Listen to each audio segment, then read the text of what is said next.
Anong gagawin mo 'pag pangit ang nilaro mo? Siyempre move on ka na kaagad diyan. Kalimutan mo na lahat ng mga sablay na tira mo, lahat ng turnover mo, lahat ng ginawa mong kinakabahan ka sa court or natatakot ka. Kalimutan mo na yan lahat.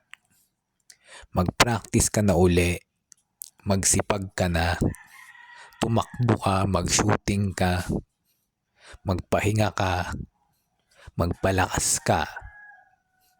Ganun lang kasimple yun. Tigilan mo na yung kakaisip sa nakaraan. Move on ka na dyan. Yan ang isang bagay na nagpapahirap sa mga basketballista.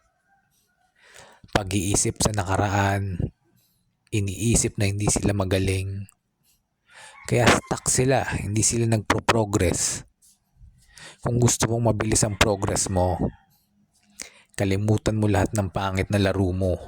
Kahit maganda mong laro, kalimutan mo yan. Kalimutan mo yung nasa past.